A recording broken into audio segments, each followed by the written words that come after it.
د پښتانه د کار خلک ګر تبلیغ لتللی دي. هغه نیک خلک، هغه ذمهواره خلک، هغه چې کور پې کتی، علاقه پې کتل، دوه ورونه به سره کښېنول، همسایه به سره کښېنول، هغه نیک خلک ګر تبلیغ لتللی دي. څوک د کال دپاره، څوک د څلورو میاشتو دپاره. دوی نا امیده دي. دوی وایي په خدمت الله جنت نه ورکوي، نو عبادت ته یې ملا تړلې ده. الله تعالی په قرآن پاک کې فرمایي چې د دنیا عظیم عبادت جهاد اکبر چې دی هغه د انسانیت خدمت دی. بلا رنګ و نسل د انسانیت خدمت، که د ورور خدمت وسي، که د قام خدمت وسي، که د علاقې د خلکو خدمت وسي، په دې هم الله پاک انسان ته جنت الفردوس ورکوي. نورو نیکانو عالمانو خلکو د په باچي کښېنستل، هغه غریبان چې دی هغه د باچي سره ناولده دي، یار بزان د باچي سره ولدی، بیا به د قام خدمت کوي. پښتون چې څونه په منډه دی، څونه په تکلیف دنیا جهان یې ژوند ته نه پرېږدي. دا د بیا یې ډنډه په سر اخیستې، نه په کراچۍ کې پرېږدي، نه بل ځای پرېږدي، نه په لاهور کې پرېږدي. اعلان سوی دی چې په یوه میاشت کې به دا پښتون وځي غورځي به، که نه وي جایدادونه هر څه بې ضبطېږي. نو دغه نیکان خلک چې دی ورور دا د باچي سره دی، په پښتانه هم پام کوي. و باچي زور غواړي، موږ خبر یو، خو لیکن باچي د دې دپاره ده چې تاسې خپل قام وژغورئ، د قام وګړي وژغورئ. نو دې خواته هم یو نظر وکړو. د پښتانه غمخواره درېیمه طبقه چې ده، درېیمه طبقه د پښتانه غمخواره سیاسیان خلک دي، سیاستدانان دي، سیاسي پارټیانې دي. د دې خلکو خو ګر سره غږ ورک دی. موږ داسې وایو لکه د پښتانه قوم چې سیاستدان نه وي، سیاسي پوه نه وي، لیډر نه وي او سیاسي پارټي نه وي، ګر سره موږ غږ نه دی اورېدلی. دا څه حال جوړ دی؟ د پښتانه تجارت ختم سو، د پښتانه د دکانو څخه تجارتي مالونه وړل کېږي. په کراچي کې ډېر بد حال پر جوړ دی، په کوټه په هر علاقه کې پښتون رانیول سوی دی. ګاډیان یې نه پرېښودل کېږي. که 500 لیټره وو هغه ډیزل وي، پټرول د ګاډۍ څخه خالي کوي چې دا ورور ته سمنګلینګ کوي.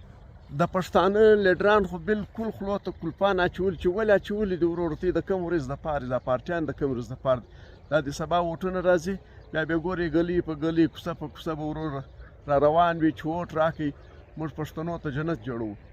نو جنت جوړوي، نو نن ورځ ته چیرې نن ورځ راووځه. په پښتانه قام ډېره بده ورځ راغلې ده، خو لیکن پښتنو مه مایوسه کېږي. په ټوله دنیا کې پښتون خپور دی. دلته یو سړی وویل چې چیرې میږی هلته پښتون یې، نو چې چیرې میږی دی هلته پښتون. پښتون د دنیا په پالیسیانو کې خپله حصه لري. هر ځای هر ملک چې پالیسي جوړوي د دوی رایه پکې شامله ده. دا وخت 2.5 میلیونه پښتون د دنیا په جدید ترین ملکو، سوپر پاور ملکو کې ژوند کوي. د امریکا په هر ښار کې 50,000 شپېته پښتانه دي. د دنیا په بهترینو یونیورسټیانو کې پښتانه سبق وایي.